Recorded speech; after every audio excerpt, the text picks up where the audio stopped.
Most of the time when you get a 7-foot college center who's coming in as a freshman, everybody knows about him. This kid's been hyped, he's been in the recruiting machine, he's been in the AAU. No one had heard about Dewayne Dedmon as recently as 2 or 3 years ago. The reason for that is very unusual, but even the fact that he hadn't been heard of based on his height, based on his athleticism is what drew me to this story.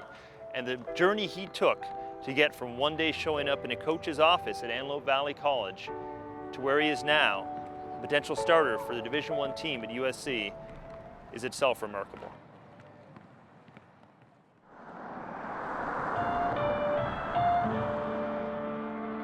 Dewayne grew up in Antelope Valley, which is just north of LA, about an hour and a half. And he grew up in a single mother household, 2 sisters. His father committed suicide when he was young.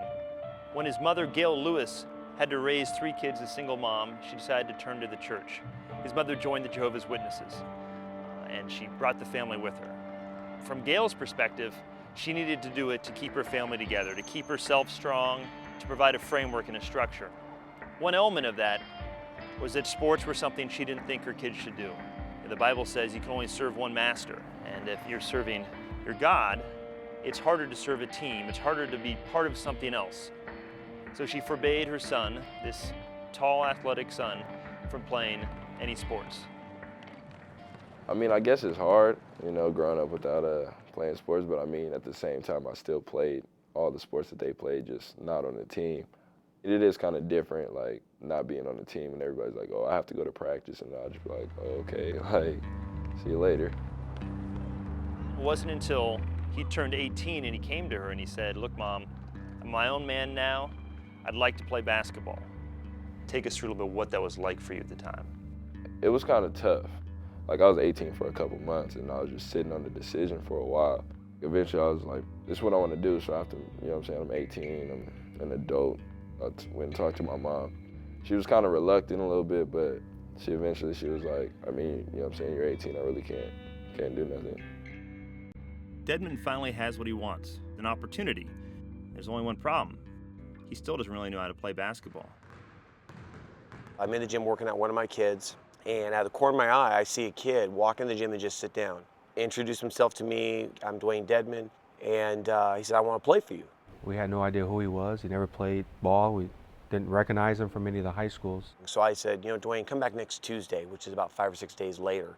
That next Tuesday, stretched him out, worked him out, and it wasn't a very good workout. He was long, he was 6'8" and a half-ish, didn't have very good feet, didn't shoot it very well, but you could see that there was an intent.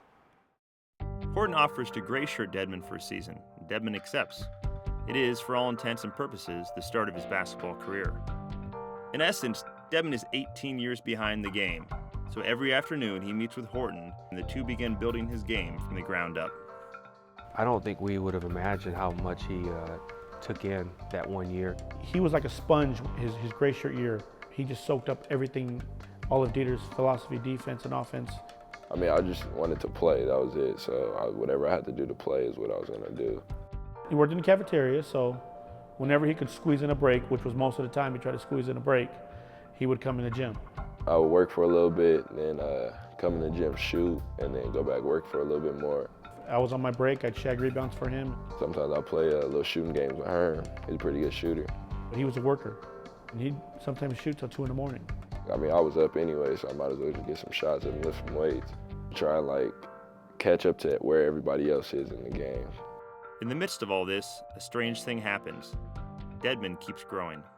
In our weight room at Antelope Valley, there was a wall, and I used to always, just for fun, take a pencil and knock off as kids would grow. And at this wall, you could see there was Dewayne, and then there was Dewayne, and there was Dewayne, and there was Dewayne. And all of a sudden, Dewayne was 6'9", then it was 6'10", then it was 6'10 3/4. And when was the first time that you saw him and realized, he really could be quite good? Midway through the year, I basically challenged anybody on the team to dunk on Dewayne, and nobody could do it. There was many times where they're above the rim and there was a collision and it was a thud, and Dewayne would throw him to the ground and say, no. And my assistants and I looked at each other a couple times and went, wow, this might be a little bit different. To this point, Horton's the only one who's noticed Dedmon's potential. But that summer, Horton takes the AVC team to a junior college showcase at the Galen Center at USC. At the time, Dedmon had no statistics at all. He hadn't even played a minute of college basketball. All it took was the layup line, with Dedmon throwing down dunks, for the assembled coaches to take notice. I saw him in layup lines. Bob Cantu was with me. I was like, oh my God. And then he ran the court 2 or 3 times. I said, Bob, we're offering this guy a scholarship. You know, he's got the ability to be a pro. I was definitely surprised. It's just an unbelievable feeling just to have a coach like sit in the stands watching you. Dedmon verbally commits to USC in November of 2010, but he's still far from a finished product. He struggles early in the season as he tries to adapt to the pace of the game. But as the season wears on, Dedmon finds his stride. He's a beast. I mean, he's dunking everything. He's just stronger than everybody. He's bigger than everybody. He is running like a deer, jumping out of the gym. Here's this 7-footer who was blocking their shot. For someone his size, he's got an amazing motor. Dedmon finishes the season as the team leader in blocks and rebounds per game, then crams in credits to graduate early. In January of 2011, he heads to USC to redshirt the second semester of the season, once again joining Horton, who is now the assistant coach of the Trojans. Do you still pinch yourself that you're here at USC? All the time. This is beyond my wildest dream. Nobody ever thought that he was ever going to do anything outside of high school. You know, with Gio getting hurt, he's all of a sudden become a guy, he and Mo Jones, that are in the forefront of leading our team, both as sophomores. And that's a lot to ask of him, but I think he's going to be every bit up to the task. I stand by the fact he plays with the most energy of any big guy I've ever been around at any level. When he sets his mind to something, it is impossible to stop him. He thinks he can accomplish anything. He thinks he can do anything. I've said this all along, the guy's going to play in the NBA someday. In some ways, that's getting ahead of the story, though. For now, Dedmon remains a young man, still trying to come to terms with his past and his religion. Dedmon remains conflicted. He feels his faith held him back at times, but he also knows it helped prepare him for where he is today.